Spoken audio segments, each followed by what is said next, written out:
누가가 기록한 하나님의 복음은 우리 지난주 살펴보았듯이 예루살렘 성전에서 시작되었습니다. 하나님의 집, 그 집의 주인 되신 하나님께서 종 사가랴의 기도를 들어 응답하시기 시작했습니다. 복음은 기도의 응답, 하나님께서 우리의 기도를 들으신다. 그것 자체가 바로 우리에게는 복음입니다. 사가랴는 그 기쁜 소식을 가지고 집으로 돌아가 아내 엘리사벳에게 전했습니다. 하나님의 복음은 그의 기도를 응답해 주신 것이었는데 그 기도는 바로 아이를 갖게 해달라는 간구였습니다. 그러므로 하나님께서 듣고 응답해 주셨으니까 어떤 면에서 하나님의 복음은 아이를 주시겠다는 약속이기도 했던 것입니다. 그런 점에서 아이를 베는 것은 여자의 몸이므로 복음이 그 약속이 어디에서부터 성취되기 시작했는가? 어디에서부터 복음이 성취되기 시작한 것이죠? 그 말씀이 여자의 몸에서부터 이루어지기 시작했다. 약속은 성전에서 주었지만 그 약속의 성취가 아이에 관한 것이므로 그 성취는 여자에게서부터 이루어지기 시작했다는 것입니다. 우리 1장 읽지는 않았지만 24절을 보면 이후에 그의 아내 엘리사벳이 잉태하고 5달 동안 숨어 있었다 하였습니다. 그런데 엘리사벳이 한 5개월, 임신 5개월쯤 되었을 때 그의 친척이었던 한 여자, 갈릴리에 살고 있던 마리아도 임신을 하게 되었습니다. 그런데 놀랍게도 처녀의 몸으로 홀로 임신을 하게 되었죠.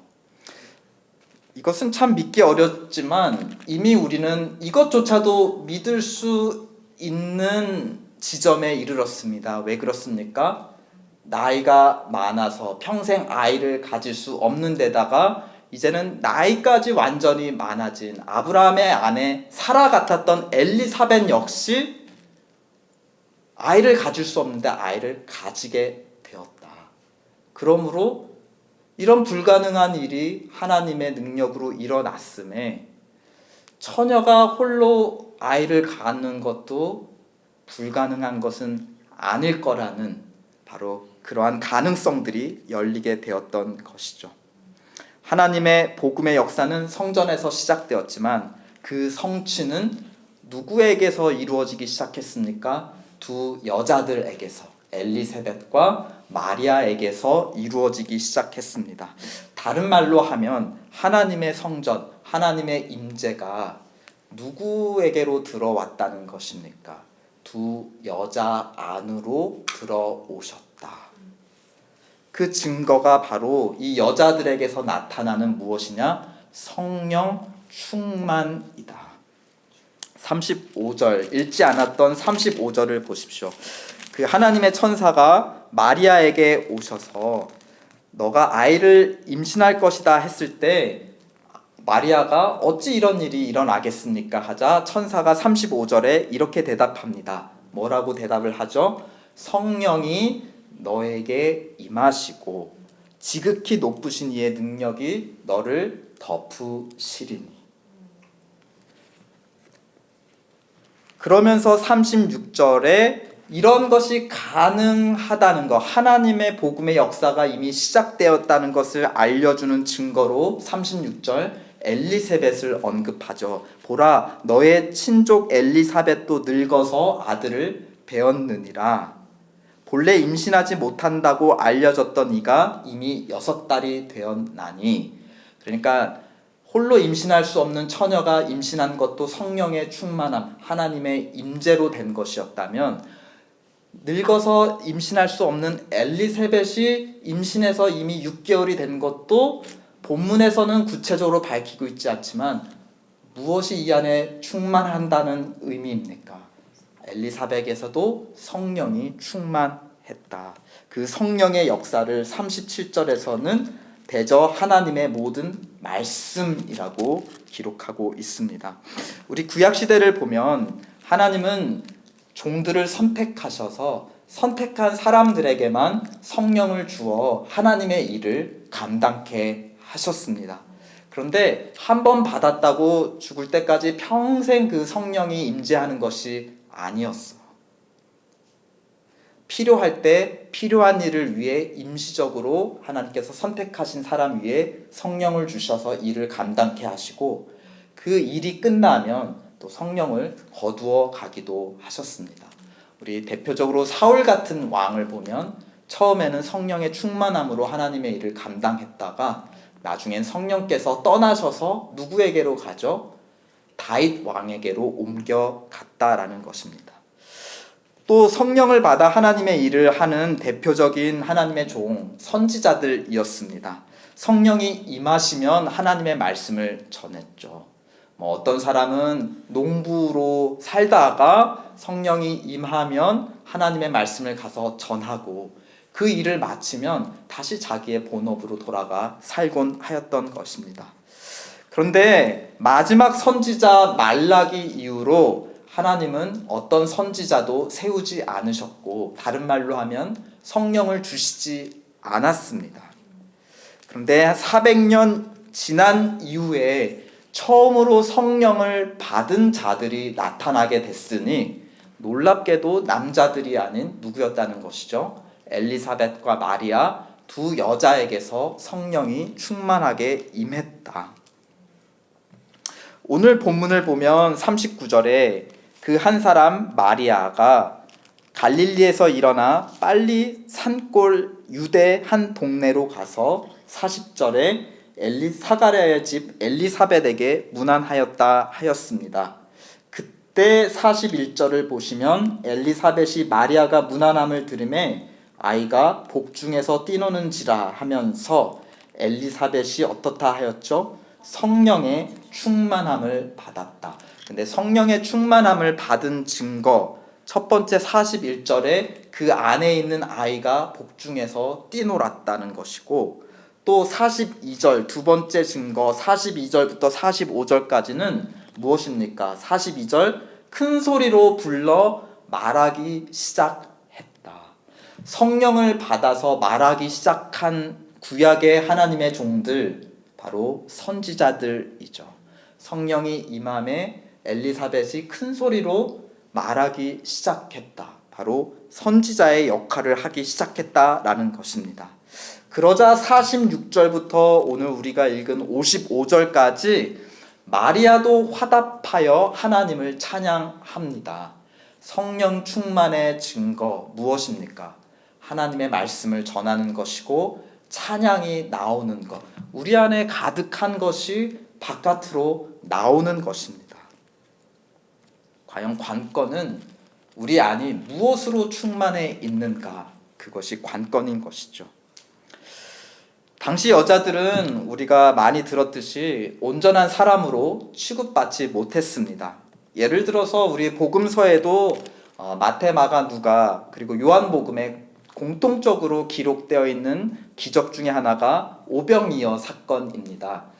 떡 5개와 물고기 2마리로 5,000명 이상 먹고도 남았다. 근데 여기서 5,000명은 누구의 숫자인 것이죠? 성인 남자의 숫자인 것입니다. 그러니까 어린아이와 여자들은 온전한 사람으로 계수되지 못했다, 취급되지 못했다라는 것을 드러내요.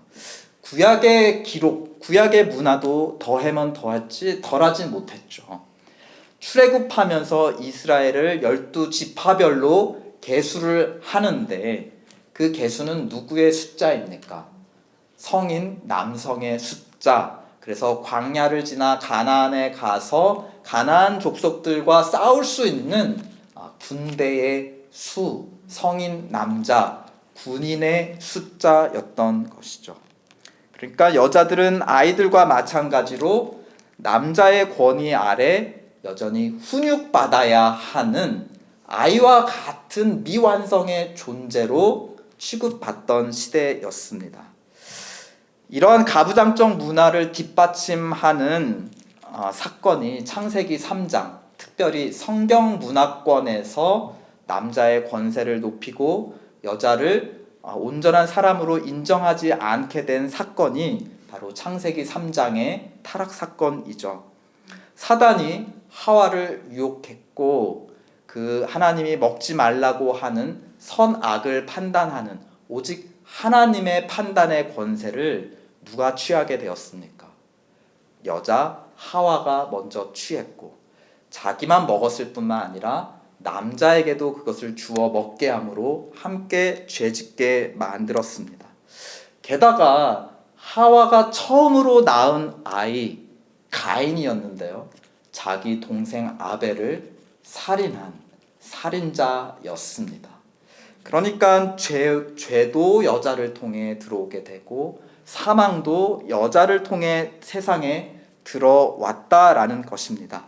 그런데 오늘 누가복음에 보면 그 구약 선지자, 마지막 선지자 이후 400년 이후에 마침내 하나님께서 성령을 주셔서 당신이 행하시는 일들을 큰 소리로 말하게 하는 선지자들이 등장하기 시작했는데 그 선지자들은 남성이었다는 것입니까? 아닙니다. 여자들로부터 시작했다라는 것입니다. 하나님은 먼저 여자들 안에 성령으로 충만히 임하시고 그들 안에서부터 아이들을 통해 역사하시기 시작했다는 것입니다. 죄와 죽음이 여자를 통해 이 세상에 들어왔다면 하나님은 죄로 인해 어지럽혀진 창조의 질서를 누구를 통해서 지금 회복하기 시작하시는 겁니까? 그 여자들을 통해 회복하기 시작하셨다는 것입니다. 죄가 뒤집어 놓은 질서를 하나님은 다시 뒤집어 새 창조의 질서를 바로 세우시려고 하는 것입니다. 그런 면에서 복음은 새로운 창조이죠. 죄가 모든 것을 뒤집어서 다 어지럽혔다면 하나님은 그것을 다시 되짚어서 창조의 원래 질서를 회복하시려고 하는 것입니다. 뒤집으시는 새 창조의 역사, 오늘 본문에 곳곳에 그 증거가 있습니다. 함께 찾아볼까요? 마리아가 엘리사벳을 문안했는데 누가 손 위고 둘은 친척 관계입니다. 누가 더 나이가 많고 누가 손 아랫사람일까요? 마리아가 더 아랫사람이죠. 우리 엘리사벳은 나이가 많아서 아이를 가질 수 없다 하였고, 또 뭐 문화적 동방의 문화에서 누가 누구한테 가서 인사를 하는 것이 도리입니까? 손 아랫사람이 윗사람에게, 어르신에게 가서 인사를 하는 것이에요. 그런데 42절에 보면 성령 충만함을 받은 손윗사람 엘리사벳이 누구를 지금 높여주고 있습니까? 여자 중에 너가 복이 있다. 자기보다 어린 마리아를 높여주고 있어요. 또 42절에 엘리사벳 안에 들어있는 요한이라는 태아, 지금 그리고 마리아 안에 들어있는 태아 예수라는 태아, 6개월 훨씬 어린 동생이죠. 그 하결로 따졌을 때요.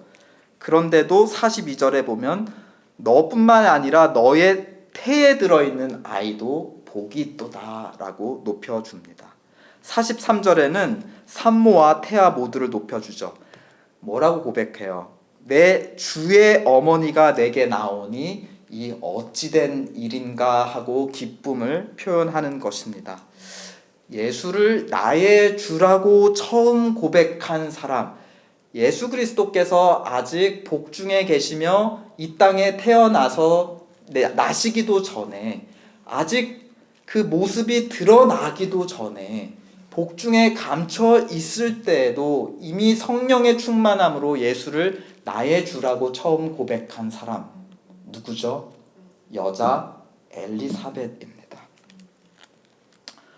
어머니가 그렇게 마리아와 그 복중에 있는 아기 예수를 높이듯 그 엘리사벳 안에 있는 태아 요한도 자기보다 6개월 어린 예수, 사촌 동생 예수를 어떻게 하나? 높여줍니다.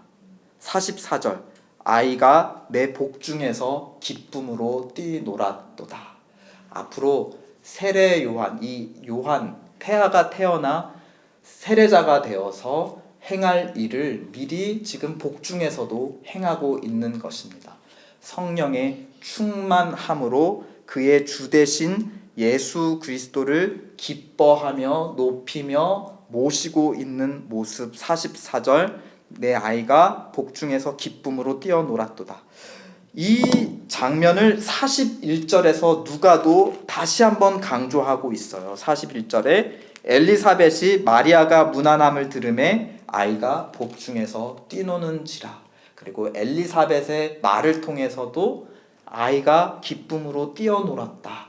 이것을 지금 두 번이나 강조하면서 6개월이나 나이가 많은 그 태아 중에서도 6개월이나 나이가 많은 태아 세계에서는 6개월이 얼마나 큰 차이입니까? 그럼에도 어린 태아 예수를 주로 높이며 기뻐하는 것입니다. 먼저 된 자가 지금 나중되고 나중대가 먼저 되는 세상에 정해진 질서가 어떻게 되는 것이에요? 뒤집어지는 새로운 질서, 새로운 나라, 새로운 통치자가 임하고 있다라는 것을 오늘 누가복음은 강조하고 있습니다. 보십시오. 이어지는 마리아의 찬양, 성령의 충만함으로 선지자가 되어서 하나님을 찬양하는데, 마리아의 찬양 속에 하나님은 어떠한 분으로 묘사가 되고 있습니까? 역전의 용사로 묘사가 되고 있어요. 먼저 하나님은 높은 자를 낮추시는 분이다. 51절 교만한 자를 흩으셨다. 권세 있는 자를 위에서 내리치셨다. 또 반대로 낮은 자를 낮은 자를 높이시고 나중된 자를 먼저 되게 하십니다. 52절 비천한 자를 높이셨다. 53절 줄이는 자를 좋은 것으로 배불리셨다. 근데 이 마리아의 찬송에서 흥미로운 특징이 있습니다. 바로 과거와 미래 시제가 서로 짝을 이루는 것인데요. 48절 하나님께서 자기의 삶에 어떤 역전을 이루셨는가를 마리아가 찬양하면서 과거형으로 이렇게 말해요. 48절 그의 여종의 비천함을 돌보셨다. 이건 이미 행한 과거의 행위입니다. 그러므로 다음에 무엇이 나옵니까? 보라 이제 후로는 만세 나를 복이 있다. 일컬으리로다. 일컬을 것이다. 과거에 나에게 복을 주셨으므로 내 비천함을 돌보셔 높이셨으므로 이후에는 사람들이 나를 높일 것이다. 또 49절 또 다시 한번 과거 능하신 이가 큰 일을 내게 행하셨으니 50절의 미래형 긍휼하심이 두려워하는 자에게 대대로 이를 것이다. 나에게 큰 일을 행하셨음으로 말미암아서 그의 긍휼이 이제 앞으로 임할 것이다. 대대로 임할 것이다. 과거에 이미 행하신 것으로 말미암아 그것을 돌아보았을 때 성령 충만할 때 어떻게 됩니까? 과거를 하나님의 행하신 일로 다시 재해석하게 되고, 그 다음에 미래를 하나님이 베푸실 더 큰 축복의 관점에서 기대하고 소망하며, 그 과거와 현재 사이에 지금 마리아는 무엇을 하고 있습니까? 하나님을 찬양하고 있어요.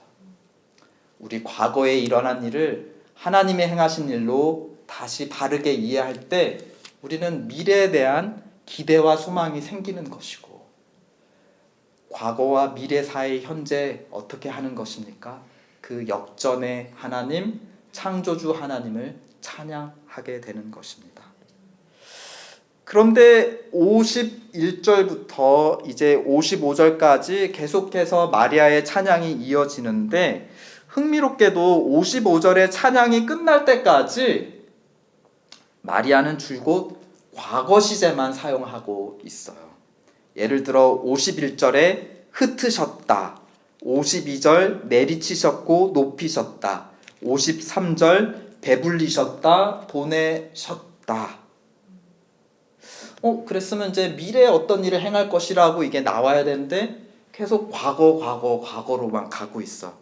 언제적 과거까지 내려갈 것인가? 이 마리아는 54절에 보면 구약 이스라엘 백성에게 행한 일실까지 성경에 기록되어 있는 지금까지 자기에게 행하신 일을 지금 과거에 찬양을 했잖아요. 그런데 그거보다 더 내려가면서 54절에 보면 그 종 이스라엘을 도우사라고 한글은 번역되었지만 원문에 따르면 도우셨고입니다. 도우셨다. 지금 더 과거입니다. 긍휼히 여기 셨고가 아니라 셨다. 기억하시되가 아니라 기억하셨고입니다. 이스라엘, 구약 이스라엘 백성까지 그들에게 행한 일까지 지금 과거로 내려갔어요. 근데 거기서만 그치지 않고 더 과거로 내려갑니다. 55절 다 함께 읽어보실까요? 누구에게까지 내려갔는지 55절 시작. 우리 조상에게 말씀한 것 같이 아브라함과 그 자손에게 영원히 하시로다. 우리 조상 아브라함에게까지 내려가요. 창세기까지 내려가요. 마치 이건 뭐냐면 활 쏘는 원리와 비슷합니다. 멀리 화살을 쏘려면 어떻게 해야 되죠? 뒤로 당겨야 돼요.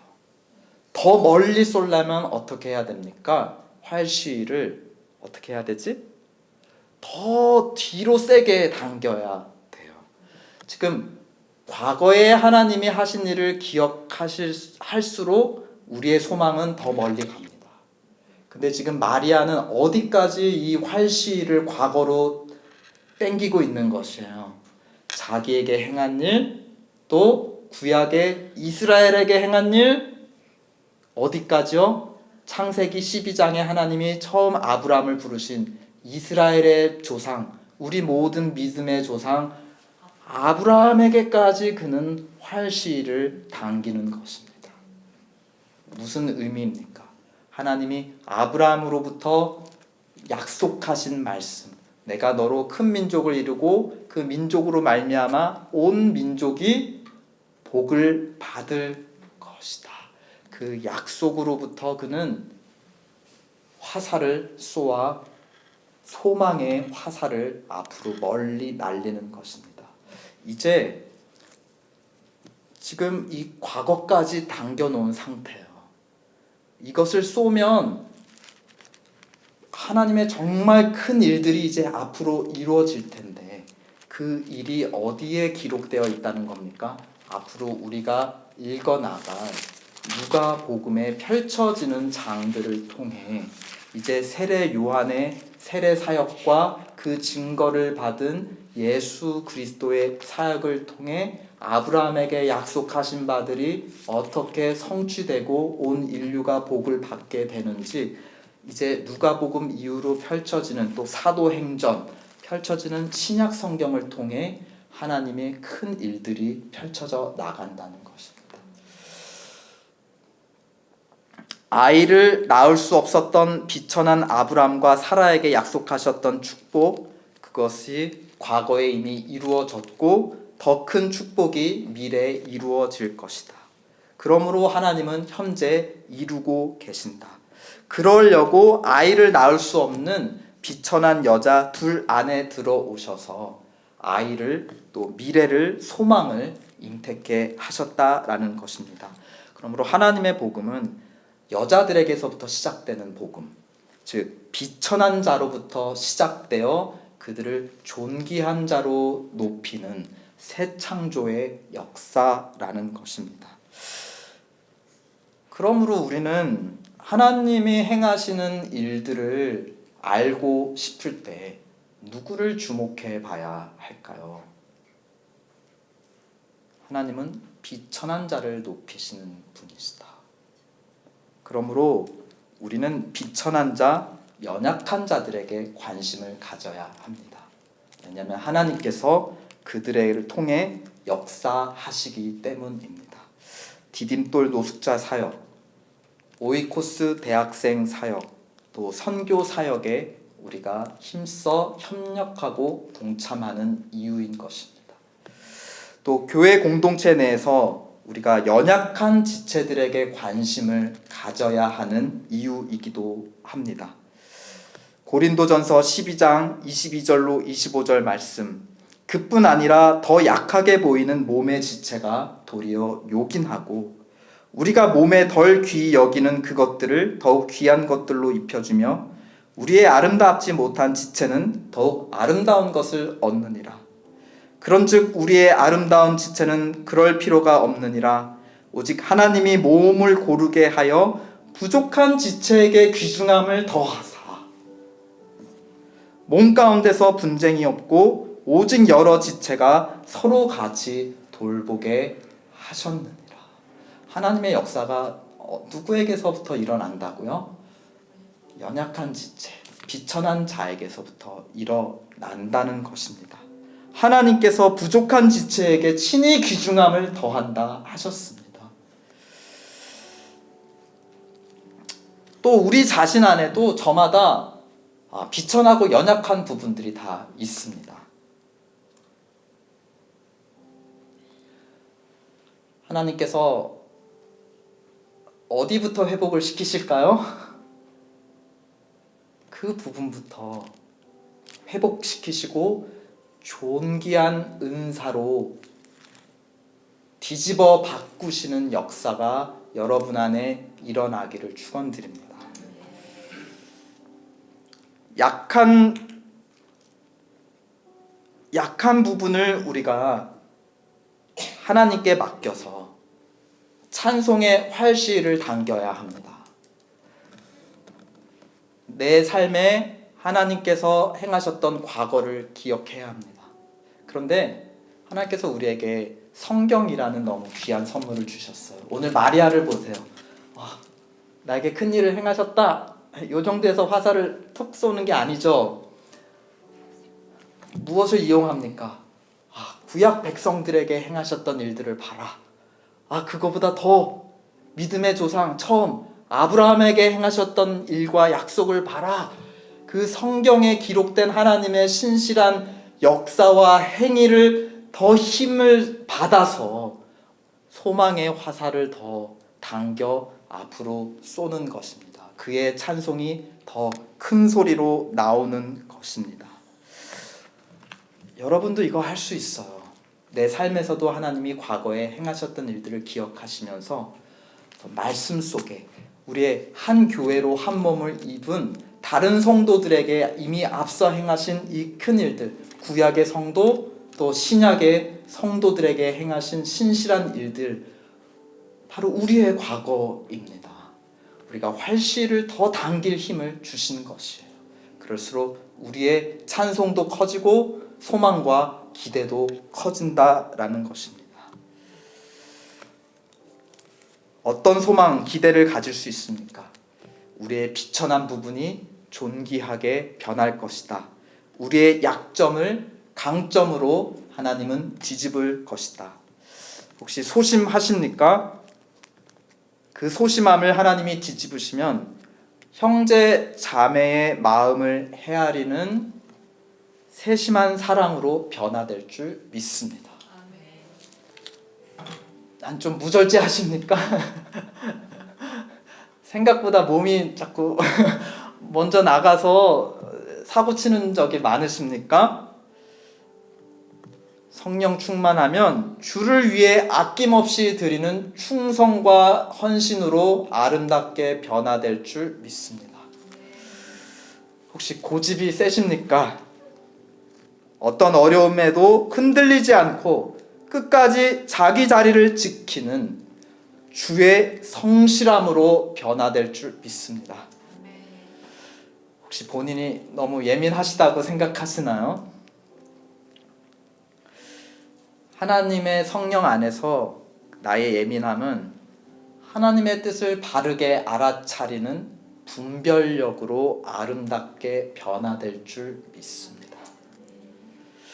혹시 사람들 앞에서 말을 잘 못하시나요? 그게 컴플렉스이신가요? 사람 앞에서는 말을 잘 못할지언정 하나님 앞에서 은밀하게 올려드리는 능력의 기도로 변할 줄 믿습니다. 혹시 저같이 좀 엉뚱한 생각을 자꾸 하나요? 하나님께서 새로운 일을 행하실 비전으로 아름답게 변화시켜 줄 줄 믿습니다. 나의 연약함, 나의 비천함은 무엇인가? 하나님의 복음의 역사, 그 부분을 존귀하게 변화시키는 역사로부터 시작될 줄 믿습니다. 그 부분을 하나님이 행하신 과거에 맡기시고 찬송의 힘으로 미래에 대한 소망으로 멀리 쏘아 보내십시오. 하나님의 복음은 죄를 의로움으로, 사망을 생명으로, 연약함을 존귀함으로 뒤집는 새 창조의 역사입니다. 창조주 하나님은 역전의 용사이십니다.